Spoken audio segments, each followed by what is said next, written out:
Hello and welcome to another update video about Ethereum. So Ethereum is just basically moving sideways at the moment. I'm still of the view that we are here in a 5-wave move to the downside in the area, finally getting into the area between 1130 and 1330. That is where I assume the current move to the downside to be finished. That target has been on the chart for, don't know, the last 2 or 3 or 4 weeks. I would need to double check, but we have finally reached it again. The expectation was that after this first impulse that we did, where we peaked at 2030, that we would eventually get into the area between 1130 and 1330. Yesterday we've reached it already. Based on this, theoretically the requirements of this correction are finished, therefore the green reversal area. I still anticipate at least one more lower low here, but of course it doesn't need to. Therefore, the green area at any point in time, when you reach these areas, it could be the reversal. It could be the reversal, and that wave 2 or ABC pattern in a wave 2 could be finished here. But currently there is no evidence for that. I'm still looking for one more lower low. Why is that? Because I currently assume that we are heading down in a wave C.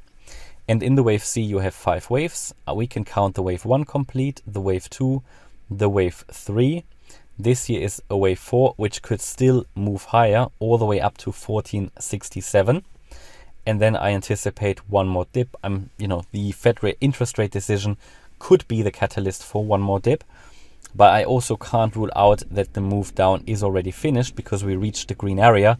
However, to assume that at the moment is not reasonable. Okay, it's not reasonable.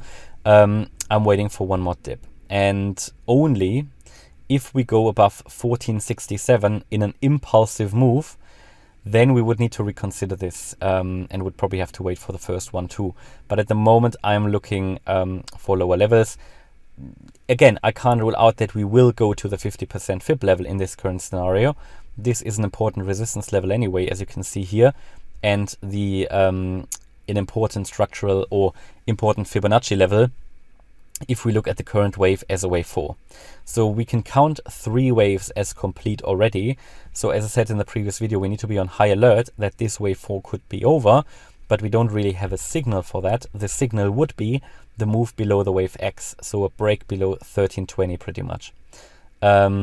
If we move higher than the wave Y currently is, so above 1393, then I think we have to first expect a move to 1423, which is the 38.2% fib level, the ideal retracement for a wave 4, or even 1467, which is the 50% fib level.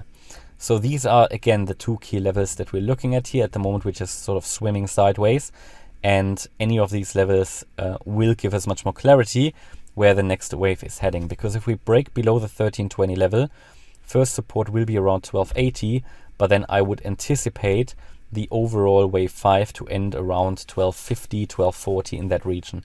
The next low I plan to buy. Let's see if we get there. Let's see if we get it. And after that, I would anticipate a recovery in a wave 3 that should take us to $3,000. But can I promise you that? Can I promise you that? No, of course not. In any scenario, it is very, very important, or in any bullish scenario, it's very important that Ethereum is holding the $1,000 level, because if it doesn't do that, it risks retesting and breaking the June lows. Yeah, and that's what I can tell you at the moment. So hopefully you liked the update about ETH. If you did, please hit the like button, leave a comment and subscribe. And if you really like the content, please check out the channel membership. Thanks a lot for watching. Bye-bye.